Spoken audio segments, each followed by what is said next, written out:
Next ಆತನ introduce ಮಾಡೋಣ ನಮ್ಮ ಸ್ಟೇಟ್ ಅಲ್ಲಿ, ನಮ್ಮ ತಾಲೂಕಲ್ಲಿ ನಾವು ಕೊಟ್ರೆ ಕೆಲವರು ಅದನ್ನ ಮಾಡ್ಕೊಂಡು ತಿಂದ್ಬಿಟ್ರೆ ನಾವೇನ್ ಮಾಡಕ್ಕಾಗುತ್ತೆ. ದಯವಿಟ್ಟು ಆ ಕೆಲಸ ಮಾಡಬೇಡ್ರಿ ಅಂತ ಒಂದು ಮಾತನ್ನ ಹೇಳುತ್ತಾ ತಾವೆಲ್ಲರೂ ಇವತ್ತೀಗ ಈಗಲೇ ತಡ ಆಗಿದೆ. ಈ ಬಿತ್ತನೆ ಬೀಜ ಕೊಟ್ಟಿವಿ. ಒಂದು ಮಾತು ಜ್ಞಾಪಕ ಇರಲಿ, ನಮ್ಮ ಸರ್ಕಾರ ಏನ್ ಮಾಡ್ತಾ ಇದೆ, ಏನು ಮಾಡಿಲ್ಲ ಅಂತ. ಇವೆಲ್ಲ ಸರ್ಕಾರ ಮಾಡ್ತಾ ಇರೋ ಕಾರ್ಯಕ್ರಮಗಳೇ. ಇವತ್ತು ಬಿತ್ತನೆ ಬೀಜ ಬರ್ತಾ ರೈತನಿಗೆ 5 ಕೆಜಿ 90 ರೂಪಾಯಿ ಸರ್ಕಾರ ಕೊಡ್ತಾ ಇರೋದೆ. ಸರ್ಕಾರದಿಂದ ಪ್ರಿಮೆನ್ಸ್ 2000 ಅದು ಸರ್ಕಾರ, ಎಲ್ಲ ಸರ್ಕಾರ ಕೊಡೋದು. ಸಬ್ಸಿಡಿ ಯಂತ್ರೋಪಕರಣ ಎಲ್ಲರದು. ಇದೆಲ್ಲ ತಮ್ಮ ಮನಸ್ಸಲ್ಲಿ ಇರ್ಲಿ ಅಂತ ಒಂದು ಮಾತಲ್ಲಿ ತಾವೆಲ್ಲ ಪಾಪ ಬೆಳಗ್ಗೆ ತಮ್ಮೆಲ್ಲ ನಾನು ವಂದಿಸಿ ಈ 2 ಮಾತುಗಳನ್ನು ಮುಗಿಸುತ್ತೇನೆ. ಜೈ ಹಿಂದ್. ನಾವು ಅಷ್ಟು ತಾಳ್ಮೆಯಿಂದ ಅದನ್ನು ತಗೋಬೇಕು.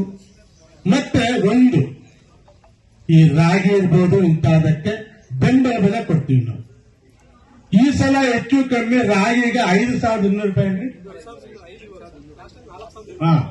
ಈ ಸಲ 5205, 4800 ಅಲ್ಲ.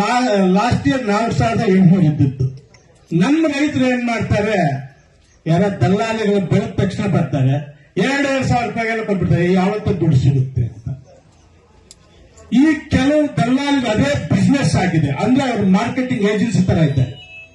ಹೋಗೋದು ನಿಮ್ಮ ಹತ್ರಕ್ಕೆ ಬರೋದು, ಗೌರ್ಮೆಂಟ್ ಅಡ್ವರ್ಟೈಸ್ಮೆಂಟ್ ಇಬ್ಬರೇ ಸಕ್ಸಸ್ಕೊಚ್ಚೆ ಹಿಡಿ ಅಂತ ತುಂಬಿಸ್ಕೊಂಡು ಬಂದು ಟ್ರಾಕ್ಟರ್ ಹಾಕೊಂಡು ಅವನ್ನೆಲ್ಲ ಸ್ಟಾರ್ಟ್ ಮಾಡಿಕೊಂಡು, ನೀವು ಎಷ್ಟು ಕಷ್ಟಪಟ್ಟು ಬೆಳೆಸಿದ್ದು ರಾಗಿ ನಿಮಗೆ ಸಿಗುವಷ್ಟು ದುಡ್ಡಿದ ಡಬಲ್ ಅವನು ಸಿಗ್ತಾ ಇದೆ ದಲ್ಲಾಳಿಗೆ. ಜಸ್ಟ್ ತಗೊಂಡಾಗ ಅಲ್ಲಿಟ್ಟು ಅಲ್ಲಿ ಮಾರ್ಕೆಟ್ಗೆ ಆಗುತ್ತೆ. ನೀವು ಅರ್ಥ ಮಾಡ್ಕೊಳ್ಳಿ. ನಾವು ಸುಮಾರು ಸಲ ಸುಮಾರು ಮೀಟಿಂಗ್ ಎಲ್ಲ ಮಾತನಾಡಿದ್ದೀನಿ. ನಿಮ್ಮ ರಾಗಿ ಬೆಂಬಲ ಬೆಲೆ ಕೊಡಲ್ಲ ಅಂದಾಗ ಈ ಭಾಗದ ಶಾಸಕರು ನಾನಿರ್ತೀನೋ ಯಾರು ಕೇಳ್ರಿ, ನೀವು ಕೊಡಿಸೋದು ನಮ್ಮ ಜವಾಬ್ದಾರಿ. ನೀವೇನ್ ಮಾಡ್ತೀರ ಆತರವಾಗಿ ಏನೋ ಇವತ್ತು ಸಾಕು ಬಿಡಪ್ಪ, ಮತ್ತೆ ಆ ರೇಟ್ ಬರೋದು ಯಾವಾಗ ಕೊಟ್ಟು ಅನ್ಯಾಯ ಮಾಡ್ಕೊಳ್ತೀರ. ಈ ದಲ್ಲಾಳಿಗಳು ಕೆಲವರು ನಿಮ್ಮ ಹೆಸರಲ್ಲೆಲ್ಲ ಹಾಕ್ತಾರೆ, ನಿಮ್ಮ ಹೆಸರಲ್ಲೇ ಸಬ್ಸಿಡಿ ತೆಗೆದು ಅವ್ರ ದುಡ್ಡು ನಿಮ್ ದುಡ್ಡು ನಿಮ್ ಕೊಟ್ಟು ಮಿಕ್ಕಿದ್ದೆಲ್ಲ ಅವ್ರು ನೋಡ್ಕೊಂಡು ಹೋಗ್ತಾ ಇದ್ದಾರೆ. ದಯವಿಟ್ಟು ಇದರ ಬಗ್ಗೆ ಗಮನ ಇರಲಿ. ಯಾಕಂದ್ರೆ ನಾವು ಸುಮಾರು ಸಲ ಮಾತನಾಡಿದ್ದೀನಿ ಮಾತು. ಇನ್ನು ಬೇರೆ ಎಕ್ವಿಪ್ಮೆಂಟ್ಸ್ ಇರ್ಬೋದು, ಸಬ್ಸಿಡಿ ಸರ್ಕಾರ ಕೊಡ್ತಾ ಇದೆ, ತಗೊಳ್ರಿ. ಮ್ಯಾಕ್ಸಿಮಮ್ ಯಂತ್ರೋಪಕರಣಗಳ ಮುಖಾಂತರ ಮಾಡಿ. ನಾವು ಈಗ ಎತ್ತುಗಳು ಇಟ್ಕೊಳ್ಳೋ ಕಾಲ ಎಲ್ಲ ಹೋಯ್ತದು. ಆದಷ್ಟು ಆರ್ಥಿಕ ಬೆಲೆ ನಮ್ಗೆ ಹಣ ಬರ್ಬೇಕಂತಾನೆ ಬೇಕೀಗ. ಯಾಕಂದ್ರೆ ಮುಂಚಿನ ತರ ಇಲ್ಲ ಈಗ.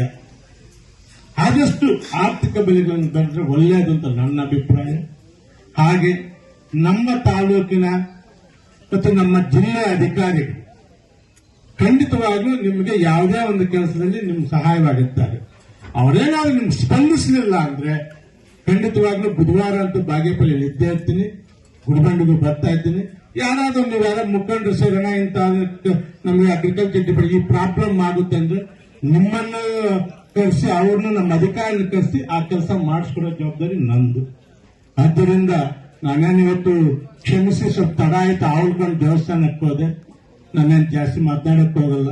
ಹಾಗೆ ಇದೊಂದು ನೀವು ಯಾರೇ ಆಗ್ಲಿ ಸ್ವಲ್ಪ ಆದಷ್ಟು ಪೌಷ್ಟಿಕತ ಮಾಡ್ಕೊಳ್ಬೇಕು. ಬೇರೆ ಈಗ PM ಕಿಸಾನ್ ಇವೆಲ್ಲ ಇನ್ಶೂರೆನ್ಸ್ ಇರ್ಬೋದು, ಸರ್ಕಾರದ ಸಹಾಯಧನ ಇರ್ಬೋದು, 2,000 ಇವೆಲ್ಲ ಹಣಗಳು ಬರಬೇಕಾದ್ರೆ ನಿಮ್ಮ ಹೆಸರಲ್ಲಿ ದಾಖಲಾತಿಗಳಿದ್ರೆ ಮಾತ್ರ.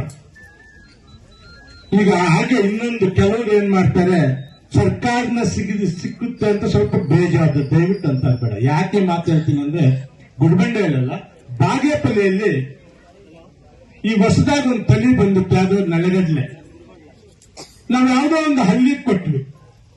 ನಾವು ನಂತರ ಬಿಡ್ತಾರೋ ಅರ್ಧ ಅವ್ರ ಮನೆಯಲ್ಲಿ ಚಟ್ನಿ ಮಾಡಕ್ಕೋ ಅದನ್ನ ಬೇಯಿಸ್ಕೊಂಡು ತಿನ್ನಕ್ಕೆ ಉಪಯೋಗಿಸೋಣ, ಬಿತ್ತನೆ ಅಂತೂ ಮಾಡಿಲ್ಲ.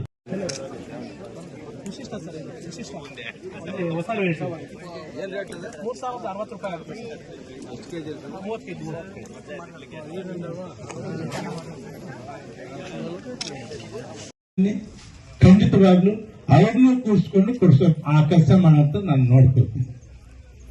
ಇವತ್ತು ಸರ್ಕಾರ ಇವತ್ತು ನೋಡಿದೆ, ಈ ಬಿತ್ತನೆ ಬೀಜಕ್ಕೆ ಜನರಲ್ ಕಾಸ್ಟ್ಗೆ ಹೆಚ್ಚು ಕಮ್ಮಿ 25% ಸಹಾಯಧನ ಇದೆ. ಅಂದ್ರೆ ಹೆಚ್ಚು ಕಮ್ಮಿ 360 ರೂಪಾಯಿ ಏನೋ ಇದೆ. ಅದು ಕಾಸ್ಟ್ 5 ಕೆಜಿಗೆ. ಜನರಲ್ ಕಟ್ಟೋ ಬರೀ 90,000 ರೂಪಾಯಿ ಸಹಾಯಧನ ಕೊಟ್ಟ ಮಿಕ್ಕಿದ್ದು ತಾವು ಕಟ್ಕೋಬೇಕು. ಹಾಗೆ 25% ಹೆಚ್ಚು ಕಮ್ಮಿ ಸಹಾಯಧನ, ಹೆಚ್ಚು ಕಮ್ಮಿ 40% ಸಹಾಯಧನ SC ST ಸಿಗುತ್ತೆ.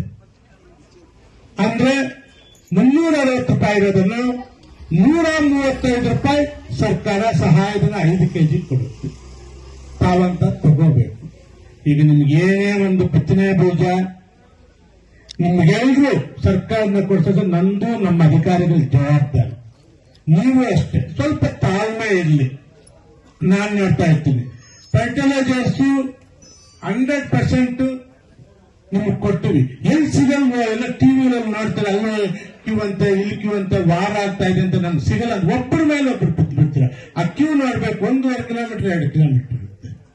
ನಾನು ತಮಗೆ ಮಾತು ಕೊಡ್ತಾ ಇದ್ದೀನಿ, ಯಾವುದೇ ಕಾರಣಕ್ಕೆ ನಮ್ಮ ರೈತರಿಗೆ ಬಿತ್ತನೆ ಬೀಜ ಇರ್ಬೋದು, ಫರ್ಟಿಲೈಸರ್ಸ್ ಕೊಡಿಸೋದು ನಮ್ಮ ಸರ್ಕಾರದ ಜವಾಬ್ದಾರಿ. ನಾವು ಕೊಡಿಸ್ತೀವಿ.